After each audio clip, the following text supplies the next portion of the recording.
আসসালামু আলাইকুম। Maps physics ল্যাবের পদার্থবিজ্ঞান ক্লাসে তোমাদের সকলকে স্বাগত জানাচ্ছি। আজ আমি পদার্থবিজ্ঞান প্রথম পত্রের ষষ্ঠ অধ্যায় অর্থাৎ মহাকর্ষ অভিকর্ষ এই অধ্যায় থেকে কিছু গুরুত্বপূর্ণ বিষয় তোমাদের জন্য তুলে ধরব। আজকের পাঠ শেষে শিক্ষার্থীরা কি করতে পারবে সেটা আমরা একটু জেনে নিই। গ্রহের গতি সংক্রান্ত কেপলারের সূত্র বর্ণনা ও ব্যাখ্যা করতে পারবে এবং নিউটনের মহাকর্ষ সূত্র ব্যবহার করে কেপলারের সূত্রটি প্রতিপাদন ও বিশ্লেষণ করতে পারবে। এই দুটি লার্নিং আউটকামসের উপর ভিত্তি করে আজকের লেকচারটি সাজানো হয়েছে। তো গ্রহের গতি সংক্রান্ত কেপলারের সূত্র এটা জানার আগে আমাদের গ্রহের গতি সংক্রান্ত বিভিন্ন মতবাদ রয়েছে। এই মতবাদের ধারাবাহিকতাগুলো আমাদের ভালো করে জানতে হবে। কি কি মতবাদ রয়েছে আমরা একটু দেখি। গ্রিক জ্যোতির্বিদরা গ্রহের গতি সংক্রান্ত বিভিন্ন মতামত প্রদান করেন। এদের মধ্যে উল্লেখযোগ্য হলেন টলেমি, কোপার্নিকাস, টাইকো ব্রাহে এবং কেপলার।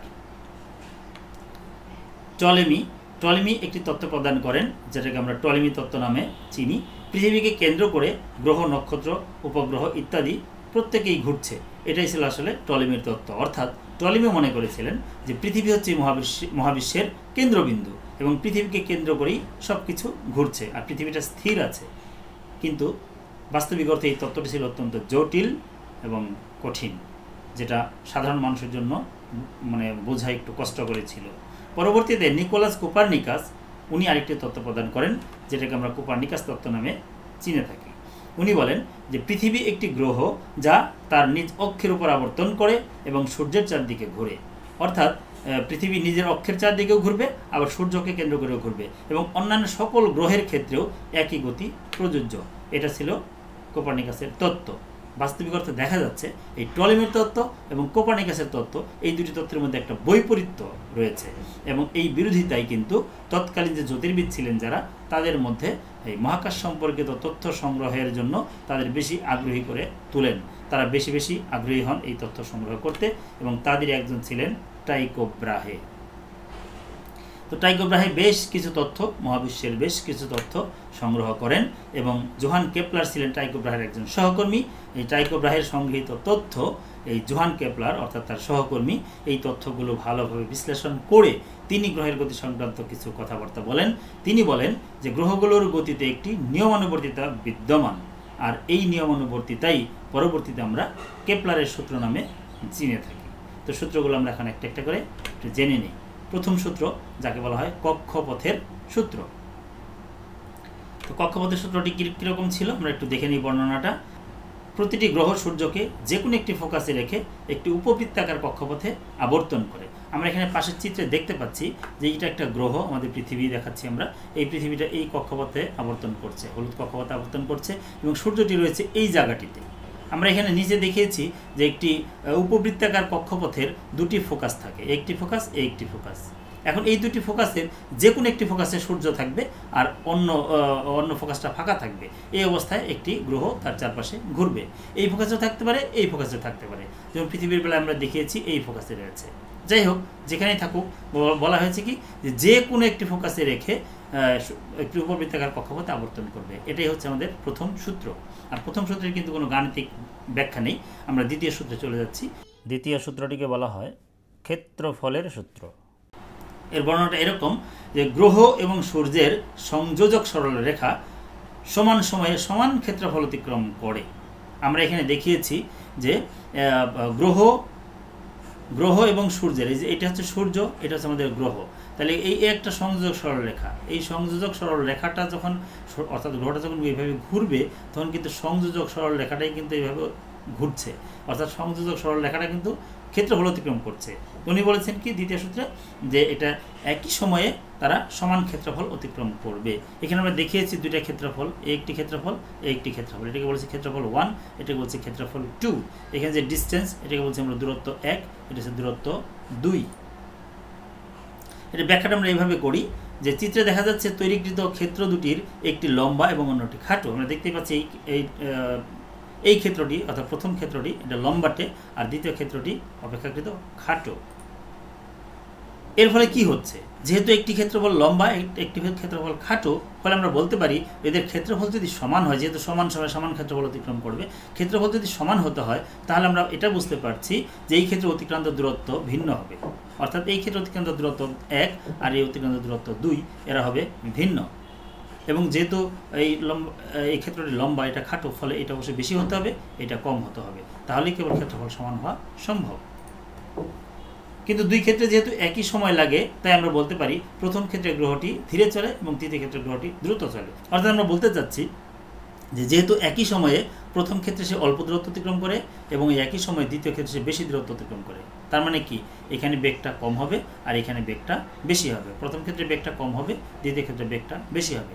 অর্থাৎ সূর্যের কাছাকাছি যখন আসবে, যে কোনো গ্রহ যখন সূর্যের কাছাকাছি আসবে তখন তার বেগটা বেড়ে যাবে, আর যখন সূর্য থেকে দূরে সরে যাবে তখন তার বেগটা অবভিয়াসলি কমে যাবে। এটাই তৃতীয় সূত্র বা আবর্তনকালের সূত্র। এর বর্ণনাটা এরকম ছিল যে সূর্যের চারদিকে প্রতিটি গ্রহের আবর্তনকালের বর্গ গ্রহটির কক্ষপথের অর্ধপরাক্ষের ঘনফলের সমানুপাতিক। আমরা এখানে যে কক্ষপথটি দেখিয়েছি সেই কক্ষপথ থেকে আমরা বিষয়টি ব্যাখ্যা করতে পারি। আমরা ব্যাখ্যায় চলে যাই। সূর্যের চারদিকে কোনো একটি গ্রহের আবর্তনকাল টি ধরা হয়েছে। আমরা ধরে নিয়েছি এই গ্রহটির আবর্তনকাল হচ্ছে টি, অর্থাৎ টি সময়ে সে এখান থেকে যে স্টার্ট করে তার টি সময়ে সে সমস্ত পথ ঘুরে আবার এখানে চলে আসবে, একটি পূর্ণ আবর্তন বা পূর্ণ ঘূর্ণন সম্পন্ন করবে। এবং তার অর্ধপরাক্ষ ধরা হয়েছে এ। এখন অর্ধপরাক্ষ নিয়ে একটু কথা বলতে হয়, যেহেতু কথাটি নতুন আসছে তোমাদের জন্য। এখানে যেটা আমরা জানি, একটা কি বলে এটাকে, উপবৃত্তাকার কক্ষপথের দুটি অক্ষ থাকে। একটি অক্ষ হচ্ছে এইটা ভার্টিক্যাল অক্ষ, আরেকটি হচ্ছে এটা হরিজন্টাল অক্ষ। এই হরিজন্টাল অক্ষটাকে বলা হয় হচ্ছে পরাক্ষ। হরিজন্টাল অক্ষটাকে বলা হয় বা অনুভূমিক অক্ষটাকে বলা হয় কি পরাক্ষ। আর এই পরাক্ষের অর্ধেককে বলা হয় অর্ধপরাক্ষ। তার মানে এই কেন্দ্র থেকে এই অবধি এই দূরত্বটাকে বলা হবে হচ্ছে অর্ধপরাক্ষ, সেমি মেজর এক্সিস। তাহলে নিয়ম অনুসারে কি হচ্ছে, এই আবর্তনকাল যদি হয় টি আর এই অর্ধপরাক্ষ যদি হয় এ, তাহলে টি স্কোয়ার সমানুপাতিক হচ্ছে এ কিউব, অর্থাৎ আবর্তনকালের বর্গ অর্ধপরাক্ষের ঘনফলের সমানুপাতিক। আমরা সমানুপাতিক চিহ্নটাকে তুলে দিচ্ছি, তুলে দিয়ে একটা ধ্রুবক এনেছি, T square equal to K A cube. এখানে কে হচ্ছে সমানুপাতিক ধ্রুবক। এখন এই তিনটি গ্রহের পর্যায়কাল যদি আমরা মনে করি T1, T2, T3 এবং এদের অর্ধপরাক্ষের মান যথাক্রমে A1, A2 এবং A3 হয়, তাহলে আমরা লিখতে পারি তৃতীয় সূত্র অনুসারে T1 square by A1 cube is equal to T2 square by A2 cube is equal to T3 square by A3 cube. এটাই হচ্ছে আমাদের তৃতীয় সূত্রের ব্যাখ্যা। আশা করি বিষয়টি ভালোভাবে তোমরা বুঝতে পেরেছ। নিউটনের মহাকর্ষ সূত্র হতে কিভাবে কেপলার সূত্র পাওয়া যায় আমরা এই সেকশনটাতে এটা দেখব। এখন আমরা আগেই জেনেছি যে আমাদের যে গ্রহের কক্ষপথ সেটা কিন্তু উপবৃত্তাকার, আর বর্ণনা করেছেন কেপলারের সূত্র অনুসারে আমরা দেখেছি। কিন্তু আমরা এখানে হিসাবের সুবিধার জন্য আমরা এই গ্রহের কক্ষপথটাকে বৃত্তাকার ধরে নিয়েছি, কারণ আমরা যদি উপবৃত্তাকার ধরে হিসেব করি তাহলে হিসেবটা আমাদের জটিল হয়ে যাবে। সো আমরা যেহেতু বৃত্তাকার ধরেছি, আর এই বৃত্তাকার কক্ষপথের যে ব্যাসার্ধ এটাই কিন্তু অর্ধপরাক্ষ হিসেবে কাজ করবে। ধরা যাক বৃত্তাকার পথের ব্যাসার্ধ এ, দ্যাট মিনস এটা অর্ধপরাক্ষ হিসেবে আমরা বিবেচনা করতে পারি। আর গ্রহটির পর্যায়কাল হচ্ছে টি, সূর্যের ভর হচ্ছে ক্যাপিটাল এম এবং গ্রহের ভর ধরেছি আমরা স্মল এম। তাহলে সূর্য এবং গ্রহের মধ্যকার যে আকর্ষণ বল নিউটনের মহাকর্ষ সূত্র অনুযায়ী আমরা লিখতে পারি F G is equal to G M M by A square. বৃত্তাকার পথে ঘোরার জন্য গ্রহটির উপর একটি কেন্দ্রমুখী বল ক্রিয়া করে। এই কেন্দ্রমুখী বলের মান আমরা জানি এফসি হলে এফসি ইজ ইকুয়াল টু লেখা যাবে M V square by A, M V square by A. এখন বাস্তবিক অর্থে যেটা দেখা যায়, এই কেন্দ্রমুখী বলটা আসেই কিন্তু আমাদের এই মহাকর্ষ বলের জন্য। তাহলে মহাকর্ষ বল আর কেন্দ্রমুখী বল আসলে আলাদা কিছু নয়, এর একই জিনিস। অর্থাৎ আমরা লিখতে পারি F G equal to F C. মানগুলো যদি আমরা বসিয়ে দিই তাহলে দেখা যাবে G M M by A square equal to M V square by A, বা G M by A is equal to V square. A কেটে গিয়েছে, এম এম কেটে গেছে। এখন V is equal to 2 pi A by T. এখানে V মানে বেগ, গ্রহের বেগ। তো আমরা জানি যে বেগ সমান হচ্ছে দূরত্ব বাই সময়। এখানে যেহেতু টি সময় ধরা হয়েছে পর্যায়কাল, তার মানে একবার সে ঘুরে আসবে হচ্ছে পরিধির সমান, আর পরিধির সমান দূরত্ব মানে 2 পাই এ। সো আমরা 2 পাই এ কে দূরত্বকে সময় দিয়ে ভাগ করেছি, ভি পেয়েছি। এই ভির মানটা আমরা উপরে সমীকরণে বসিয়ে দিই, তাহলে সমীকরণটি পাওয়া যাবে G M by A is equal to 2 pi A by T whole square. That means G M by A is equal to 4 pi square A square by T square. হিসাবটা তোমরা খুব সহজেই বুঝতে পারবে, সমস্যা নেই। তো T square is equal to হবে 4 pi square A cube by G M. আমরা এ কিউবটাকে আলাদা করতে চাই, অর্থাৎ 4 pi square by G M ব্র্যাকেটের ভিতরে রেখেছি, এই কিউবটাকে আলাদা করেছি। এই 4 pi square by G M এটা কিন্তু একটা ধ্রুব সংখ্যা, যে কোনো গ্রহের জন্য এটা কিন্তু একটা ধ্রুব সংখ্যা। এই ধ্রুব সংখ্যাকে ধরি আমরা কে, যেখানে কে একটি ধ্রুবক, তাহলে আমরা লিখতে পারি টি স্কোয়ার সমানুপাতিক এ কিউ, কারণ ধ্রুবকটাকে তুলে দিয়েছি, সো সমানুপাতিক চিহ্ন চলে এসেছে। অর্থাৎ এটা কেপলারের তৃতীয় সূত্র নির্দেশ করে, তার মানে আমরা বলতে পারি যে নিউটনের মহাকর্ষ সূত্র থেকে কেপলারের সূত্র প্রতিপাদন করা সম্ভব।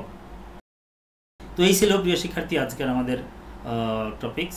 এখন আমরা একটা বাড়ির কাজ দেবো। আজকে টপিক্সের একটা বাড়ির কাজ দিয়েছি, তোমরা আশা করি এই বাড়ির কাজটা ঠিকঠাক মতো সমাধান করে আমার ভিডিওর কমেন্টসে দিবে। আমি সেখান থেকে দেখে বলে দেবো যে ঠিক আছে কি ঠিক নেই।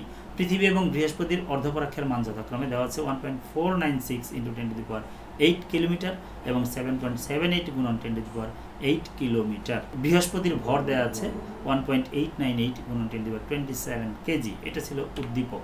এই উদ্দীপকের উপর ভিত্তি করে আমরা দুটি প্রশ্ন করেছি। প্রশ্ন দুটির উত্তর তোমরা ঠিকঠাকভাবে করবে। 1. বৃহস্পতি গ্রহের পর্যায়কাল নির্ণয় করো। 2. বৃহস্পতি এবং পৃথিবী যখন উভয় গ্রহের অর্ধপরাক্ষ বরাবর সূর্যের একই পাশে একই সরলরেখায় অবস্থান করে তখন বৃহস্পতি এবং পৃথিবীর মধ্যকার আকর্ষণ বল কত হবে? গাণিতিক বিশ্লেষণের সাহায্যে তোমার মতামত দাও। আশা করি প্রশ্ন দুটি তোমরা খুব সহজেই সমাধান করতে পারবে। তো পরবর্তী লেকচার আসা পর্যন্ত সবাই ভালো থাকো, সুস্থ থাকো, আমার জন্য দোয়া রেখো। আমার সাথে থাকার জন্য সবাইকে অনেক অনেক ধন্যবাদ। আল্লাহ হাফেজ।